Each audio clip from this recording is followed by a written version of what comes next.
तो राधा रानी को कोटि कोटि बारंबार कोटि कोटि सह नमस्कार है। एवं मातृशक्ति स्वरूप में इस पंडाल में उपस्थित प्रबुद्ध जन, बुद्धिजीवी, मीमांसक, चिंतक, अन्वेषक आदि जो भी उपस्थित हैं और मातृशक्ति स्वरूपणी भगनी को, बांधवों को इस मंच से बारंबार नमस्कार है। कहा भी गया है, सिया राम मैं सब जग जानी, करहूं प्रणाम जो जुग पानी। आज मैं मूलतः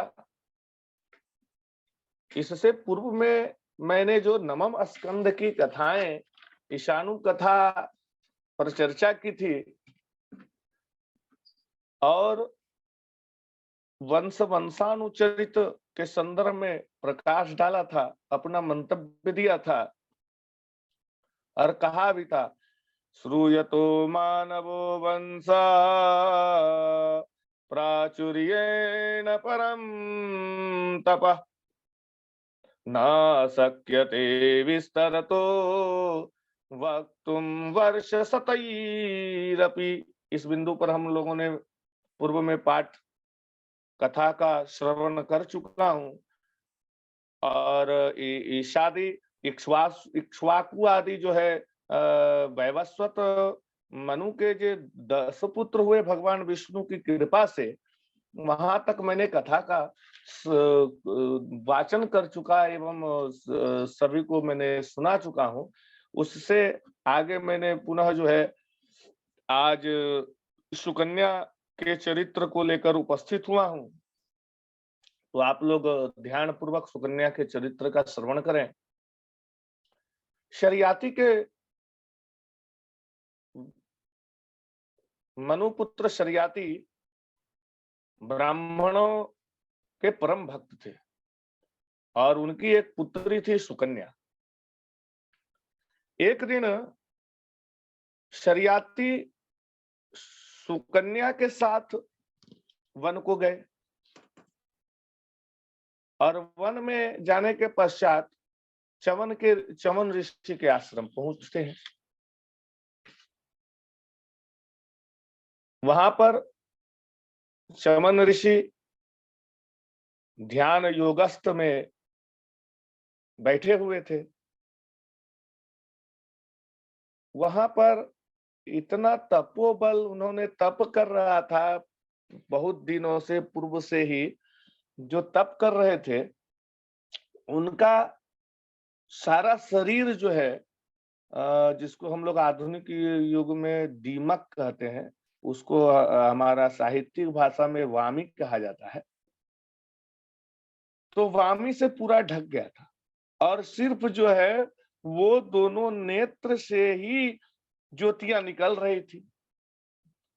तो सुकन्या ने क्या किया, उसको उन दोनों नेत्र को कांटे से छेद दिया। जैसे ही छेद सुकन्या करती हैं तो वो दोनों आंखों से, नेत्र से रक्त का प्रवाह हो जाता है और सुकन्या के साथ जो सैनिक थे, तो सैनिक लोग अबाक हो गए कि ये क्या हो गया। राजा शरियाती आते हैं और उन्होंने देखा तो कहा कि भाई किसने चमन ऋषि का अपराध किया है।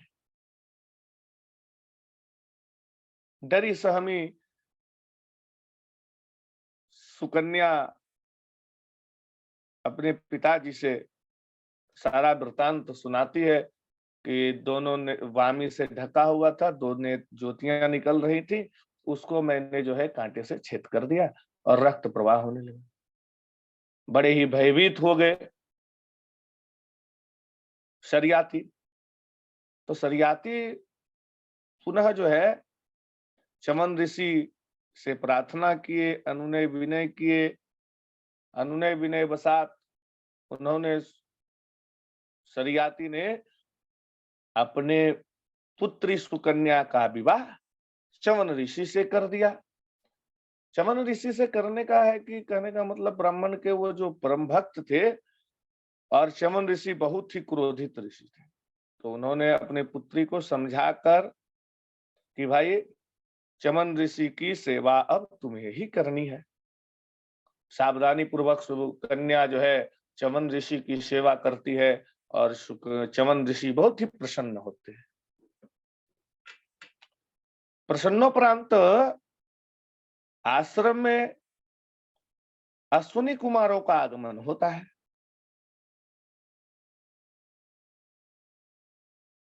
तो कहते हैं च्यवन ऋषि भाई कि तुम मुझे जो है 16 वर्षीय यौवनावस्था प्रदान करो, तो मैं तुझे जो है इसके बदले देवताओं में अधिकार प्रदान कराऊंगा, दैवत्व प्रदान कराऊंगा। अश्विनी कुमारों ने इनके प्रस्ताव को मान लिया, और अश्विनी कुमार जो है एक सिद्ध कुंड का निर्माण करते हैं, और इसी सिद्ध कुंड में च्यवन ऋषि के साथ दोनों अश्विनी कुमार जो है डूब जाते हैं। कहने का मतलब है कि वहां पर जो है प्रवेश कर जाते हैं, उस कुंड में प्रवेश कर जाते हैं, और कुंड में प्रवेश करने के बाद जब च्यवन ऋषि बाहर आते हैं अश्विनी कुमारों के साथ, तो वो जो है 16 वर्षीय दिव्य कांति वाले हो जाते हैं, जिनकी तेजता जो है तेजस्वी कहें, और उनका जो प्रकाश है चारों ओर आलोकित होने लगता है। पुनः पुनः जो है शरियाती का, राजा शरियाती का आगमन होता है च्यवन ऋषि के आश्रम में। तो उन्होंने 16 वर्षीय पुरुष को देखते हैं, यौवन संपन्न। तो उन्होंने अपने पुत्री से कहते हैं कि हे पुत्री, तुमने मेरे कुल को तो कलंकित कर दिया। मैंने तो तुम्हें ऋषि च्यवन की सेवा के लिए प्रतिनियुक्त किया था, तूने ऋषि च्यवन का अपराध किया था, और पुनः जो है शादी के बाद मैंने तुम्हें सेवा के लिए नियुक्त किया, और तुम जो है च्यवन ऋषि को छोड़कर जरा पुरुष की सेवा कर रही हो। तब जो है पुनः जो है सारा वृतांत शरियाती की पुत्री सुकन्या के द्वारा सुनाया जाता है कि अश्विनी कुमार आते हैं वगैरह, सारा काम कर्म करके उन्हें जो है 16 वर्षीय पुरुषत्व यौवनत्व प्रदान करते हैं। बड़ा ही प्रसन्न होते हैं शरियाती, और शरियाती के सानिध्य में ही जो है सोम यज्ञ किया जाता है च्यवन ऋषि की देखरेख में। तो सोम यज्ञ जो होता है वहां इंद्र के द्वारा विघ्न उत्पन्न कर दिया जाता है। इंद्र के द्वारा जैसे ही विघ्न उत्पन्न किया जाता है, तो च्यवन ऋषि के द्वारा उनके दोनों हाथों को स्तंभित कर दिया जाता है। यज्ञ निर्विघ्न संपन्न होता है, और अश्विनी कुमारों को देवत्व की उपाधि प्राप्त हो जाती है। देवत्व की उपाधि प्राप्त हो जाती है। इस प्रकार फिर पुनः जो है शरियाती के पुत्र अनंत हुए, अनंत से रेवत का जन्म हुआ, रेवत से कुकुदुम्न, कुकुदुम्न से रेवती का जन्म होता है, जिसका विवाह चंद्रवंश से उत्पन्न हुए बलराम जी से हुआ था। पुनः महाराज नभाग के वंश का वर्णन आगे आता है। नाभाग मनु परीक्षित मनुपुत्र नभग के पुत्र हुए नाभाग। नाभाग बड़े ही विद्वान उद्भट, उनके पिताजी नाभग भी जो है बहुत ही ज्ञानी पुरुष थे। नाभाग पुत्र जो थे वो अध्ययन के लिए आश्रम चले गए और अन्य पुत्रों के द्वारा यहाँ पर सारा हिस्सेदारी बंटवारा हो जाता है। नाभाग की अनुपस्थिति में बंटवारा होता है और जब नाभाग विद्या अध्ययनोपरांत वापस आते हैं और कहते हैं भाई मेरा हिस्सा दो, तो कहता है नहीं नहीं, तुम्हारे हिस्से में तुम्हारे पिताजी हैं, पिताजी ही तुम्हारे हिस्सा में दिया गया है, इसलिए पिताजी ही तुम्हारे साथ रहेंगे और तुम्हारे जमीन जायदाद तुमको मिलने वाला है नहीं। नाभाग स्वीकार किए, अपने पिताजी के साथ पुनः जो है वन की ओर प्रस्थान कर गए। जाने के क्रम में ऋषि आश्रम में पहुंचते हैं तो नाभाग के पिताजी जो है उन्होंने कहा कि पुत्र ये जो यज्ञ हो रहा है इसके ऋत्विक ब्राह्मण जो है 6 दिनों के बाद जो है मंत्र भूल जाते हैं, तो ऐसा करो इसे वैश्वानर की 2 स्तुतियां सिखा दो। तो वैश्वानर की 2 स्तुतियां सिखाते हैं, बतला दिए, तो उनको बहुत सारा यज्ञ में धन प्राप्त हुआ। यज्ञ में धन प्राप्त होता है तो जो उत्तर की दिशा से एक पुरुष उपस्थित हो जाते हैं और कहते हैं कि यज्ञ में जो अवशिष्ट बचा हुआ धन है उस पर मेरा अधिकार है, अगर तुम्हें जानना है तो तुम अपने पिताजी से पूछ लो। नाभाग जो है अपने पिताजी से पूछते हैं और कहते हैं कि बेटा दक्ष प्रजापति के यज्ञ में यही निर्णय हुआ था कि यज्ञ से जो अवशिष्ट धन में भगवान शंकर का अधिकार होगा। भगवान शंकर का अधिकार जब होगा तो पुत्र जो है नाभाग उस पुरुष को धन दे देते हैं और वो कोई नहीं भगवान शंकर ही थे। बड़ा ही भगवान शंकर प्रसन्न होते हैं और नाभाग को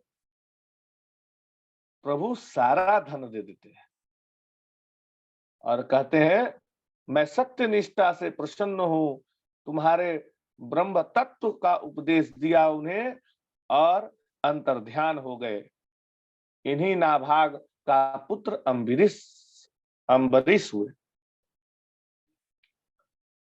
बड़ा ही अम्बरीश भगवान की सेवाओं में निरंतर संलग्न, उठते तो भगवान, सोते तो भगवान, खाते तो भगवान, निरंतर मतलब मन में कभी भी ऐसा क्षण नहीं रहा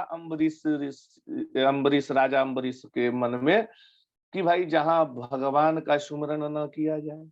हमेशा वो भगवान का सुमरन करते हैं और इससे क्या हुआ, वो जो राजा अम्बरीश थे बड़ा ही ऐश्वर्यवान हुए। और क्या, उनके सामने संसार की जो समस्त उपलब्ध वस्तुएं थी उनको तुच्छ समझते थे। अगर हम किसी वस्तु को, यहीं पर सवाल प्रश्न उठ जाता है कि इच्छाएं अनंत होती है। अगर संतोष है, जब तक जैसे ही अगर आपको किसी वस्तु की इच्छाएं मर जाएंगी तैसे ही आप समझ जाइएगा कि आप जो है मोक्ष की ओर अग्रसर हो गए। है मतलब वस्तु है, कोई बात नहीं, आया तो भी ठीक, नहीं आया तो भी ठीक। तो उस स्थिति में जैसे आपके मन में ये भावनाएं उत्पन्न हो जाएगी तो आप समझ जाइए कि आपके भीतर ईश्वरीय सत्ता जो है किसी न किसी रूप में आपको मोक्ष का दरवाजा खोले बैठी है। इसलिए कहता है कि भाई संतोषात परम सुखम, सुख चाहिए तो आपको संतोष रखना होगा। नहीं तो गाड़ी है, बंगला है, बंगला हो गया तो भाई मर्सिडीज मिल जाए, मर्सिडीज मिल गया तो आज हम ये बन जाए, कल वो बन जाए। मतलब कहने का मतलब है कि आप हमेशा दुख के ही चक्कर में पड़े रहिएगा, आपको सुख कभी प्राप्त नहीं हो पाएगा। अगर सुख प्राप्त करना है तो ईश्वर से आपको नजदीक आना होगा, ईश्वर के पास, ईश्वर के महत्व को समझना होगा। आपके अंदर जो परम सत्ता विद्यमान है, सुसुप्तावस्था में है, उसे जागृत करने की आवश्यकता है। कहते हैं स वै मनः कृष्ण पदारविंदयो वाचांसि वैकुंठ गुणानुवर्णने करहु हरैर्मन्दिरमार्जनादिषु श्रुतिं चकाराच्युत सत्कथोदये। कहते हैं कि वो जो राजा अम्बरीश थे, निरंतर भगवान की सेवा करते थे, अपने हाथों से मंदिर की सफाई करते थे। मार्जनम, झाड़ पोछ, मार्जन का अर्थ यही है, मतलब साफ सफाई करते थे। भगवान के नामों के गुणों का कीर्तन किया करते थे और कानों से हमेशा जो है हरि का ही मधुर कथा पुराण करते। तुम्हें ही निवेदित भोजन करही, प्रभु प्रसाद पट भूषण धरही। भगवान का भोग लगाने के बाद ही भगवान का चरणोदक ग्रहण करते थे, भोजन किया करते थे। ऐसे अम्बरीश राजा, क्या हुआ, उन्होंने जो है सोचे कि 1 वर्ष तक जो है हम निराजल, निराजल करने का मतलब है जल को त्याग के, निर्जला एकादशी हम लोग बोलते हैं यहाँ पर। तो निर्जला एकादशी जो है, इन्होंने मन में सोचा कि भाई 1 वर्ष तक मैंने जो है जो एकादशी का व्रत है वो निर्जला एकादशी करूं।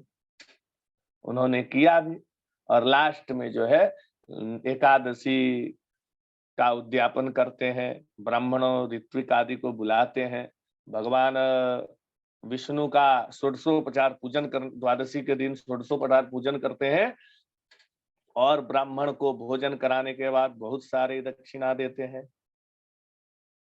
उसी समय जो है ऋषि दुर्वासा का आगमन हो जाता है। ऋषि दुर्वासा आते हैं, पाद्य अर्घ अम्बरीश के द्वारा दिया जाता है, आसन पर बिठाया जाता है और उन्हें भी भोजन करने हेतु अनुनय विनय करते हैं।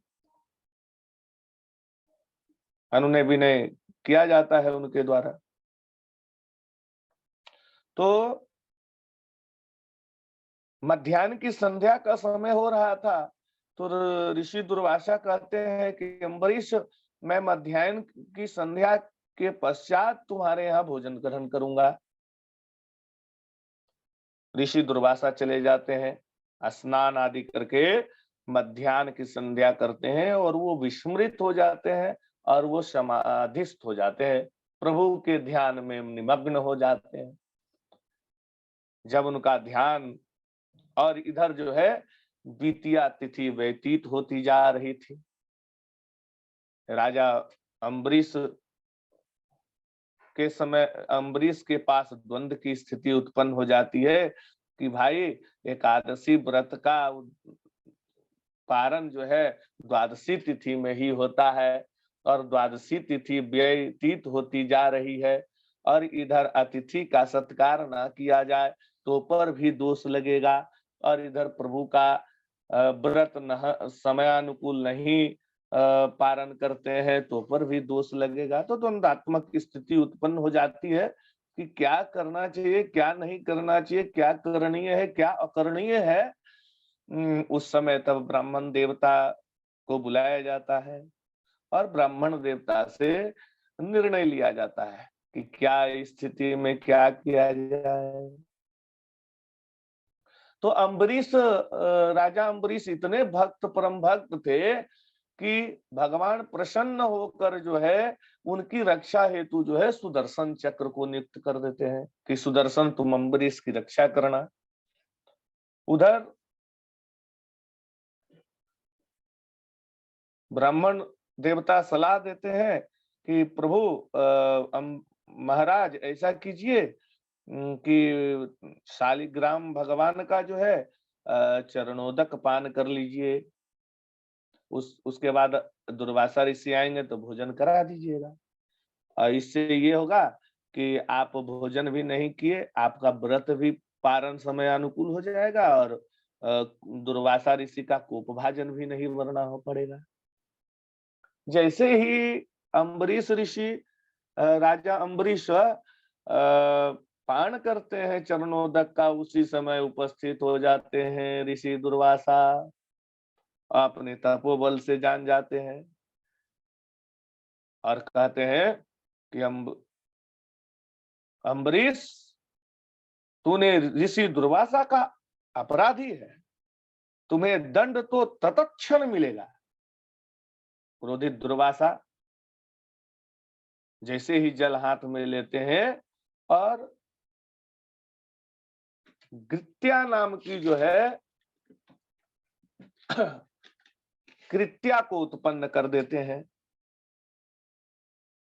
कृत्या को उत्पन्न करते हैं। और जैसे ही ऋषि अम्बरीश को, राजा अम्बरीश को भस्म करने का प्रयास किया जाता है, सुदर्शन उपस्थित हो जाते हैं, क्योंकि पूर्व में भगवान के इतने भक्त पर इतना भगवान की करुणा रहती है कि विपत्ति में भगवान निश्चित उपस्थित हो जाते हैं। वहीं पर इसीलिए मैंने शुरू में ही कहा था, संकल्प कब आता है? जब विकल्प नहीं रहता है। कहने का मतलब ये है कि भाई, जहां कहीं अगर आपको नजर नहीं आ रहा है, डॉक्टर भी है, जब कभी रोगी ऐसा समय आता है, कंडीशन आता है कि भाई हम दवा दे रहे हैं, दुआ आप कीजिए। भाई दुआ मतलब क्या? इसका मतलब विकल्प खत्म, संकल्प प्रारंभ।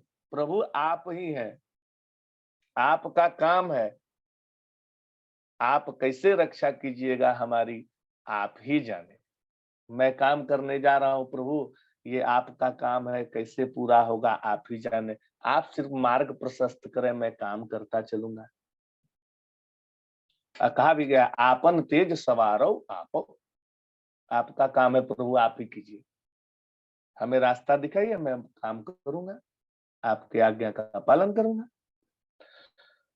तो कह रहे थे, कृत्या उत्पन्न हुई और जैसे ही भस्म करने का प्रयास किया राजा अम्बरीश को, तो वहां पर सुदर्शन उपस्थित होकर कृत्या को तत्क्षण भस्म कर देते हैं और दुर्वासा ऋषि को दौड़ाना प्रारंभ कर दिया कि आज दुर्वासा ऋषि का खैर नहीं है, दौड़ो कितना दौड़ते हो। सुदर्शन पीछे और दुर्वासा आगे आगे, हाँपे धापे गिरते बजड़ते पहुंचते हैं ब्रह्मा जी के पास। कहते हैं कि ब्रह्मा जी अब हमारी रक्षा करो, कोई उपाय नहीं है, आप ही बचा सकते हैं। ऋषि ब्रह्मा पूछ रहे, अरे क्या हुआ भाई, कुछ तो बताओ, क्या हुआ ऋषि दुर्वासा? ये सुदर्शन आज हमें मार ही देगा। कि सुदर्शन? तब ब्रह्मा जी कहते हैं, नहीं नहीं, ये भगवान का सुदर्शन चक्र है, इससे हम तुम्हारी रक्षा नहीं कर सकते, तुम भगवान शिव के पास जाओ। जैसे ही दौड़े धूप पे दौड़ रहे हैं बेचारे, ब्रह्मलोक से शिवलोक जाने की तैयारी कर रहे हैं और सुदर्शन पीछे से रखेद रहा है, हम लोग बोलते हैं रखेद रहा है, दौड़ा रहा है सुदर्शन। शिवलोक पहुंचे, शिव के पास कहते हैं, प्रार्थना अनुनय विनय करते हैं।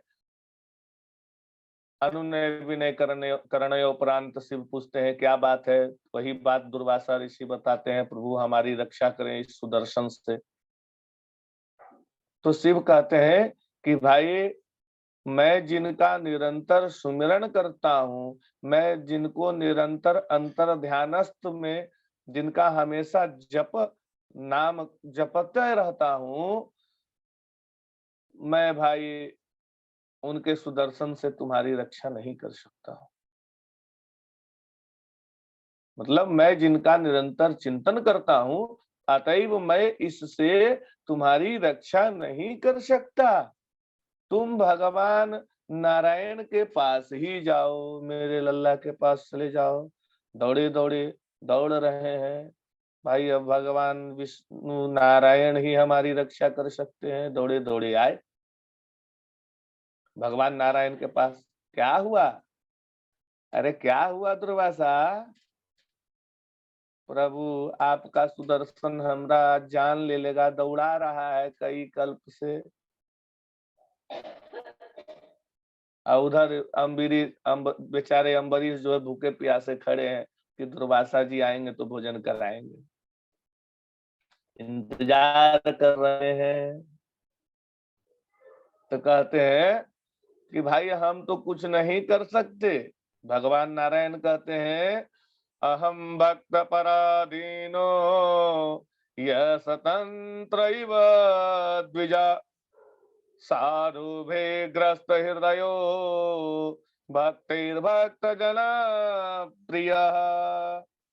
अरे भाई हम तो उस तुम्हारी रक्षा नहीं कर सकते। क्यों प्रभु, क्यों नहीं कर सकते? मैं तो भक्त के पराधीन हूँ, इसलिए तुम जो है भाई भक्त के पराधीन है कैसे प्रभु?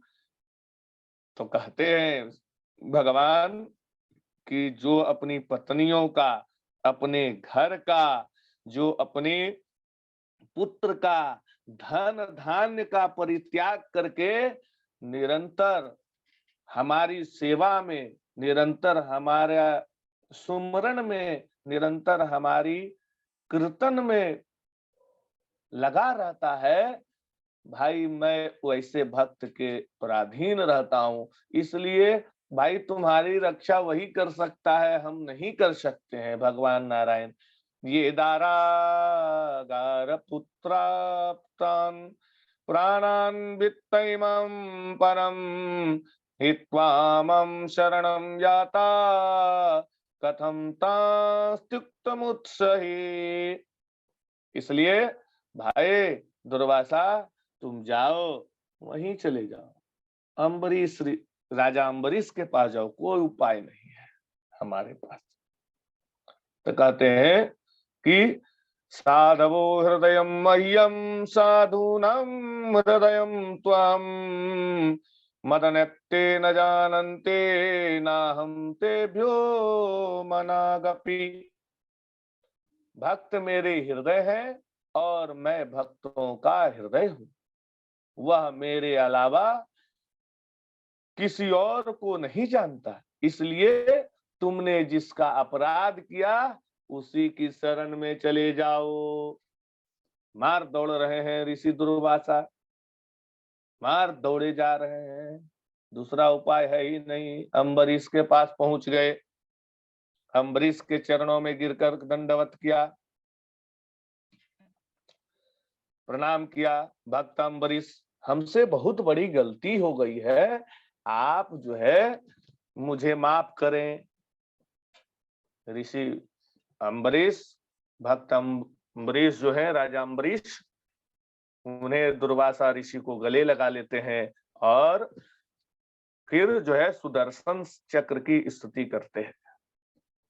सुदर्शनम नमस्तुभ्यं सहस्राराच्युत प्रिय सर्वास्त्रघातिन विप्राय स्वस्ति भूयास्पति। हे सुदर्शन, कहते आप समस्त अस्त्रों को नष्ट करने वाले हैं, भगवान के अत्यंत प्रिय हैं, मैं तुम्हें नमस्कार करता हूं, शांत हो जाइए। तो पर भी सुदर्शन जो है शांत नहीं होते हैं। बड़ा ही चिंतित अम्बरीश ऋषि पुनः जो है राजा अम्बरीश हाथ जोड़ के सुदर्शन से विनती करते हैं कहते हैं, हे सुदर्शन, अगर मैंने भगवान का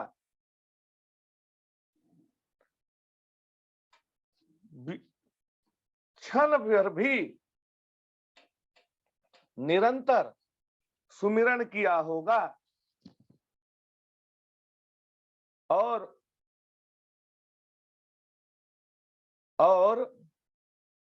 मैंने सर्वत्र भगवान को ही देखा होगा, दर्शन किया होगा, तो हे सुदर्शन, तू शांत हो जा। तब सुदर्शन जो है शांत हो जाते हैं।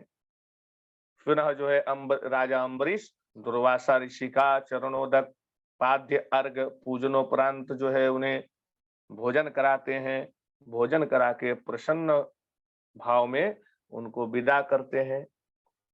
राजा अम्बरीश अनेक वर्षों तक राज्य करने के उपरांत पुनः जो है अपने पुत्रों को राज्य सौंपकर वन को प्रस्थान कर जाते हैं। भगवान की पूजन अर्चन ध्यान करके पुनः भगवान को प्राप्त हो जाते हैं। बोल दे भक्त वत्सल भगवान की जय। श्रीमद् भागवत महापुराण की जय। वृषभानुसुता की जय।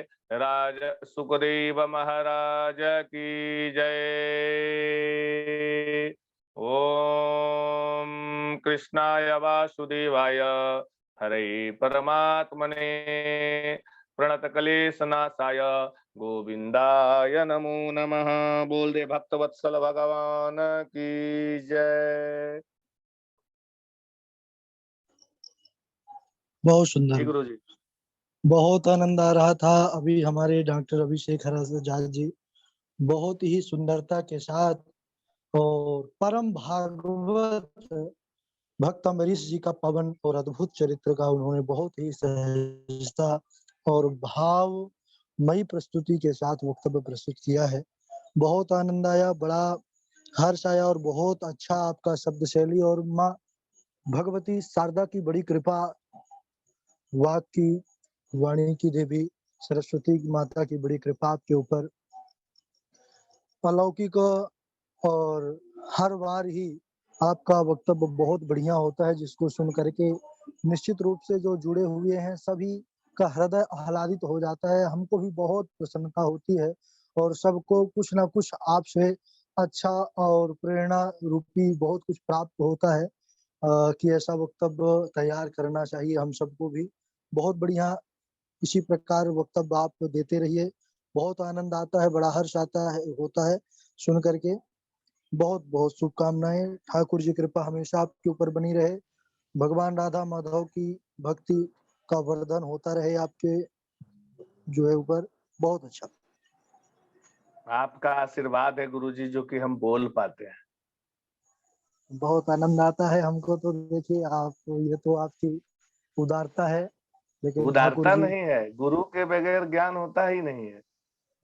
चलिए बहुत अच्छा है और बहुत बढ़िया आपका अभ्यास और बिना गुरु परिश्रम। का ज्ञान होता ही नहीं है। भले हमारे पास बहुत, मेरे पास भागवत की हमारे पास 3-3 4-4 पुस्तकें हैं, लेकिन कहा नहीं जाता है कि जब जब तक समय नहीं आता है तब जी तक उसमें आदमी वही होता है ना, जो कि मोक्ष प्राप्ति कब होगा मनुष्य का, जब जो है आकांक्षाएं से इतर हो जाएंगे हम। जो चलिए, उपयोगी चीज है वो तो है ही, तो मार्ग, जी वो रास्ता गुरु के बगैर संभव नहीं है। चलिए, इसलिए बहुत आनंद आ आप रहा हमारे लिए सर्वोपरि है, हमेशा पूजनीय है। इसलिए आपकी कृपा हमारे ऊपर बना रहे, ऐसा आशीर्वाद हमको दिया कीजिए। ठाकुर जी कृपा निरंतर बनी रहे। बहुत आनंद आया। और कल का वक्तव्य रहेगा विशाल मिश्र जी का। और आप सब कम लोग ही जुड़ते हैं, लेकिन इस समय भगवान की अलौकिक लीलाएं चल रही हैं, बाल लीला। अच्छा डॉक्टर साहब, अगला वक्तव्य आप बाल लीलाओं पर करिएगा, है ना? हाँ, जी। जी गुरु जी, बाल लीला पे। हाँ, बाल लीलाओं पर भगवान की। अच्छा तब ठीक है। तक जो है बाल लीला हो ही रही है और उसी पर तो उसके पहले आपकी इच्छा है तो जन्म का बोल दीजिएगा, जन्म हो जाएगा ठाकुर जी का, उसके बाद बाल लीला कर दीजिएगा। ठीक, ठीक। हाँ, चलिए जी। ठीक है, आज के कथा का रिकॉर्डिंग, श्लोकों का रिकॉर्डिंग बस थोड़ी देर से आप सबको प्राप्त हो जाएगा। कृष्णाय वासुदेवाय हरे परमात्मे प्रणतः क्लेशनाशाय गोविंदाय नमो नमः। बोले वृंदावन बिहारी लाल की जय, भागवत महापुराण की जय, सुखदेव भगवान की जय। ठीक है, सभी को शुभ रात्रि, जय श्री कृष्ण, जय श्री राधे। श्री अध्ययन करते हैं।